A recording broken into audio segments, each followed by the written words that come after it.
time this field has been flipped. Yesterday I raked it, today I'm flipping it. It should be dry, but it's just been a weird year. Well, hello, you are getting so big. Look at you. Where's your water dish? Oh, my goodness. All right, chicken.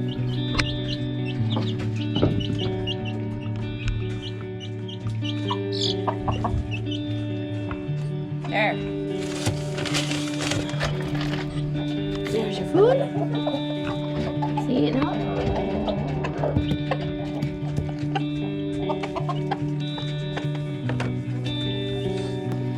Fanta, want egg? Oh, you almost took my hand off. Oh, there you are. Hi. Guys, down. Whoop. You took my hand off too.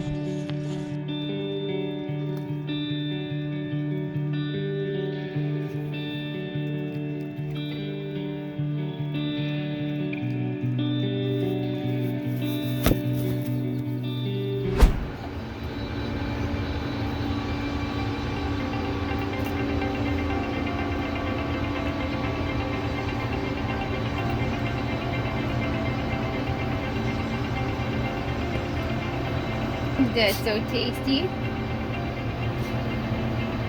that worth the tractor ride?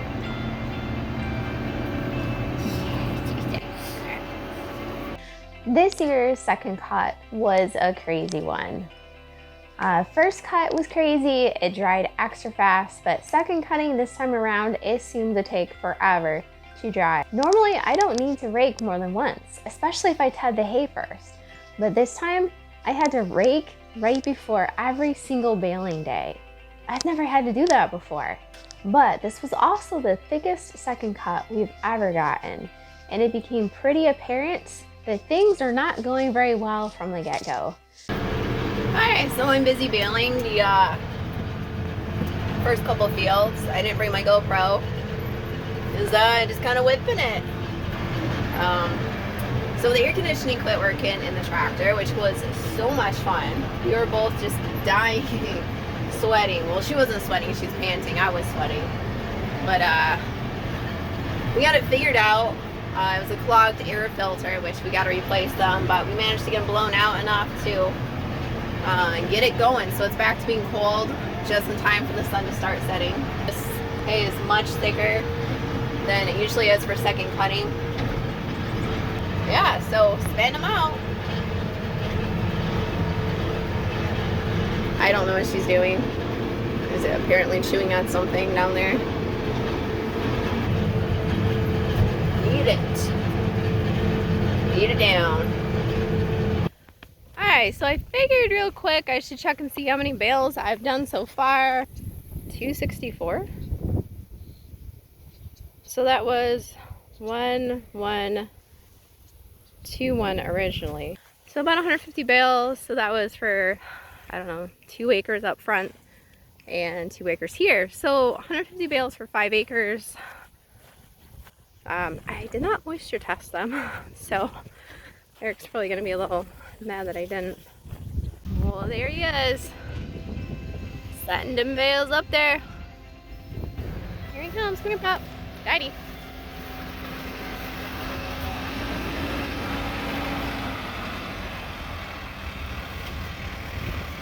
Uh-oh, what happened? As Eric collected the bales, he realized they were more heavy than normal. Heavier bales with us means wetter bales, and that's not a good thing. Are they too heavy? Yeah? Oh.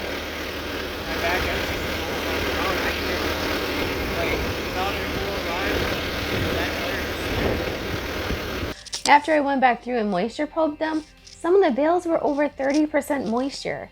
I had to cut them open, throw them back on the field, and hope that they dried down enough to bale the next day.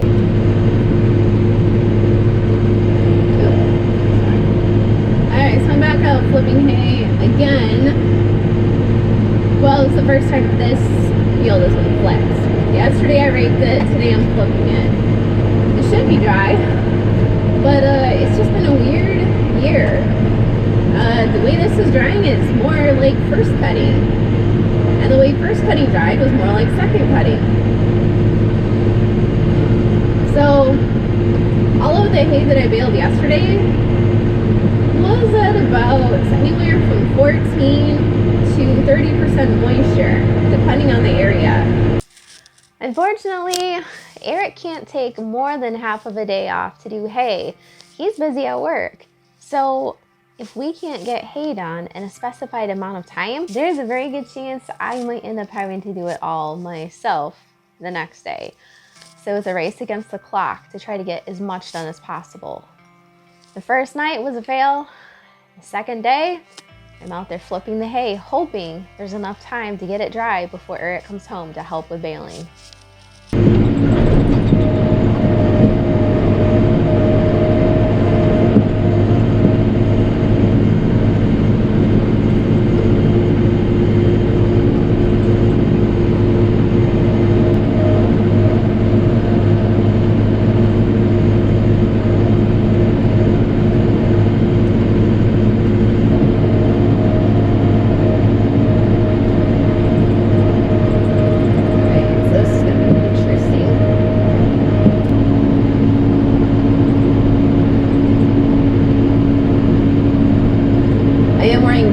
Today, I had to retire out of my true work pants reluctantly. Those things are seriously so comfortable. It's like you're working in your pajamas, but they're pajamas. It's okay to get grease on and muddy dog footprints and take a nap on the floor of your barn if you feel like it. So if you guys are interested in taking a look at them, there is a discount code. Pretty good discount code too, I might add, in the video description down below. Check it out. Hopefully I didn't damage my rig. I've been like swinging in so many circles that I keep forgetting what I'm doing here. I'm sweating. I don't know if you can tell, the air conditioning stopped working. So it's like 85 in here right now. It's trying to blow cold air out, but I think it's just the vents. I don't know. We thought we got it fixed yesterday by blowing out the vents. Didn't help, I guess.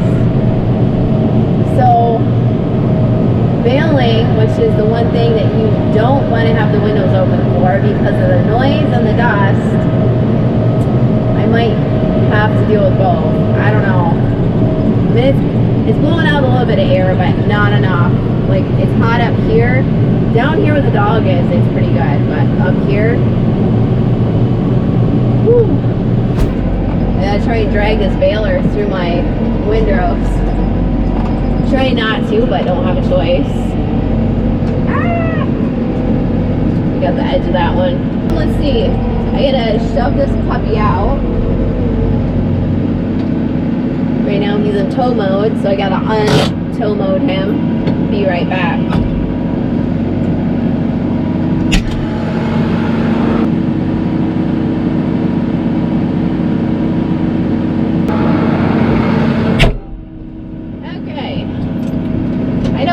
Not efficient with even this. Having to get out every time to change it, pain in the butt.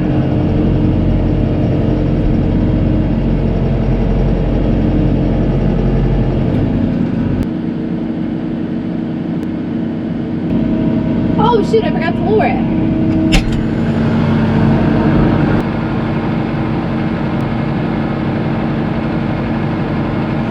In here.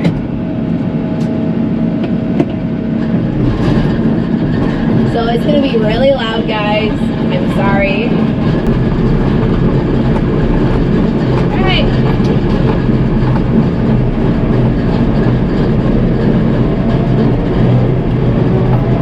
Oh, that's a little fast. Shifting on a hill. Okay. This time, I decided to play it safer. I decided to pop a few bales out, then go back through it and moisture test it with our moisture probe. Leave that door open for air. Okay. So I reset the bale meter, so we've got 6 bales pushed through. You can see a knot there, you can see a knot there. You want to make sure your knots are even. This one actually looks slightly in front of this one, which makes sense because the cam is slightly behind. And this right here is what has me concerned, because this is supposed to be in the groove and it's on the side of it. So far it hasn't caused any issues, but it could. So this is a nice thick windrow, so it's probably a good one to test. 14.5. You always want to stick it in a couple spots. And 13.2, so that's excellent. 14 is generally what I like to shoot for, because then it's not overly dry. If you get down to like under 12, then it gets too dry. Oh, 18.9. Dang. 23.2. Shoot. I mean, what can you do? So this right here is a little bit damp too. The moisture is still high. It's still high. The thicker rows are running at about 30%, while the thinner rows are closer to 12%. I can't take another day off because Eric won't be able to get the day off from work. So I decide that I'm gonna go through and bale the thinner rows first and hope and pray that the thicker rows dry down enough before I bale them. All right, so the consensus is I'm gonna bale this side of the field because it's a little bit thinner. The moisture is just kind of all over. Most of it's at 12%. There are patches that are 18 and a few that are at 30. Eric's out of time. He's got to get this done. So.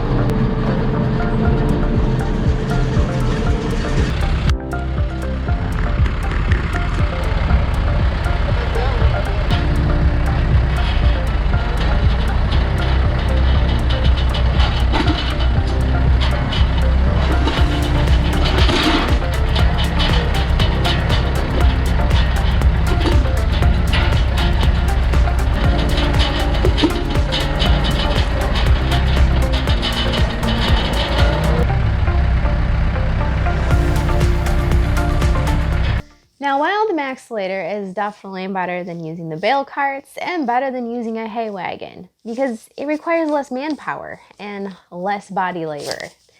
However, it's still pretty quirky and sometimes it's just a little bit faster to stuff them in by hand.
Baling always makes me nervous. It makes Eric nervous. There's always something that goes wrong.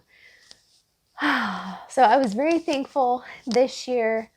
We haven't had anything go wrong so far. Nothing. What's up, guys?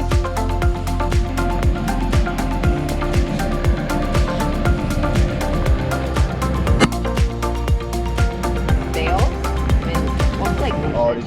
tied together? I did, yeah. Maybe it did. It probably did.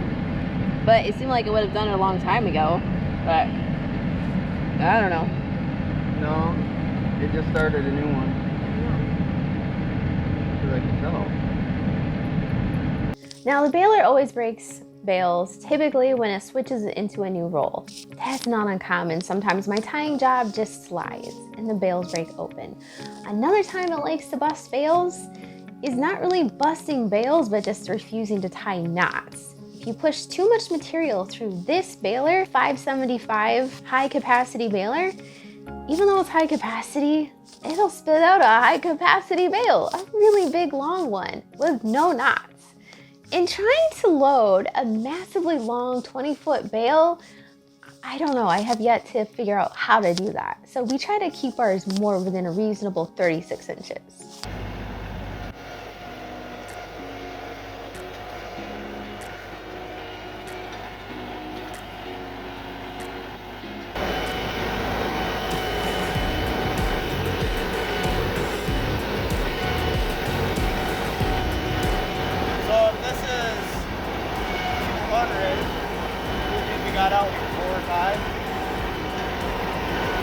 Probably at least 500. I mean, we did the smaller stuff first. Yeah, that's the smaller stuff.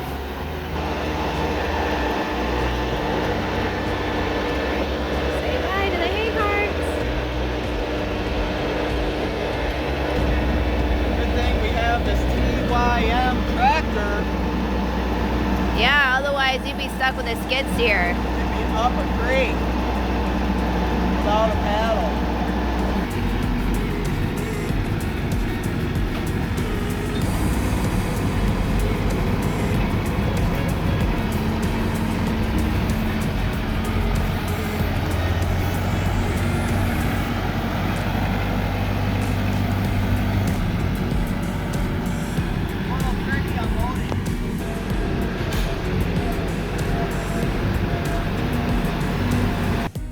If you notice the stack in the far left corner, you gotta notice it looks like it's ratcheted to the wall, because it is.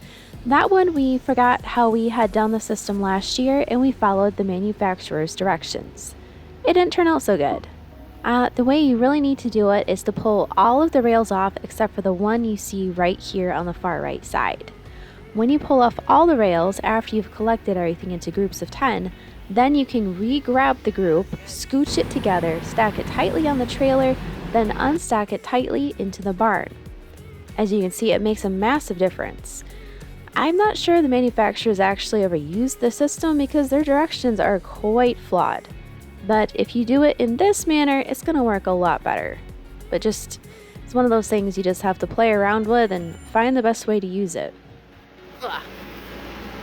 And then, of course, he can stack it much tighter in the barn. We have less handling of the bales directly, too.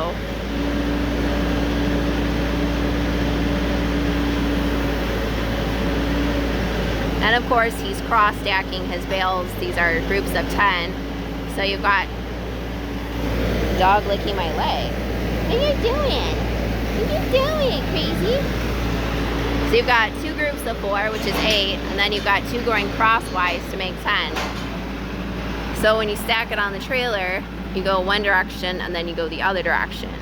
So you only unload off from one side, and then they should be rotating, and then you stick them on here rotating. So if you look at the stack, we've got 4 on the bottom, 2 on the bottom, 4 on the bottom, 2 on the bottom, 4 on the bottom, 2 on the bottom. That keeps the stack from falling over. In theory, but it's still a very clunky system. It's a lot of pulling stuff on, pulling stuff off, putting stuff on. Every time you're gonna switch what you're doing. Come on, pup. But at least we have a stack that's not falling over. Oh, he's gonna do the big one. Oh man. And he's got a hanger too. Look at that TYM go, guys. Man, you guys are probably laughing when I told you like a 55 horsepower tractor would be able to do this. Look at that. Oh, he's taking out the bumper.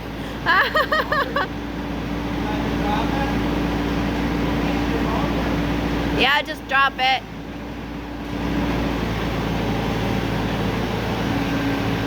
No, no.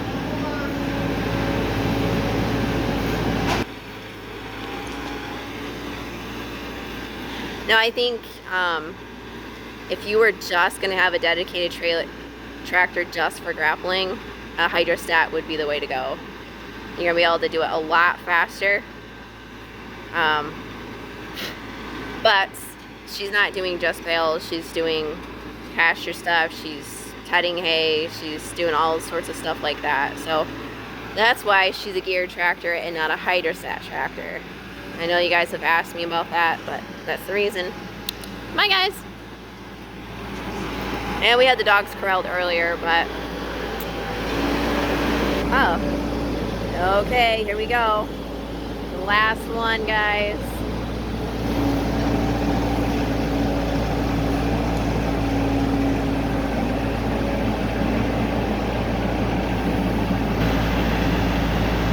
And again, those bales weigh probably 60 pounds. There's 10 of them, plus the Maxlator is actually the heaviest grapple you can buy on the market, besides the tie grab ones. Those are a little bit heavier, I think. But yeah, this is the heaviest actual grapple out there. So this 574 is being worked. Oh! Almost. But that's still pretty good if we only lost one. And now the trailer's all ready to go for me tomorrow. Yeehaw! We got a lot done, but we didn't get all of it done. So you know what that means? It means that I'm gonna be stuck having to do all of this tomorrow by myself. So stay tuned for that video where you get to see me run the entire system of raking, baling, collecting, grappling, stacking, and unstacking, all in the next video. Thanks for watching, guys. I really appreciate it. And spread the word to all your friends and go watch some of my other videos. Thank you so much, guys. I wish you the best and Merry Christmas.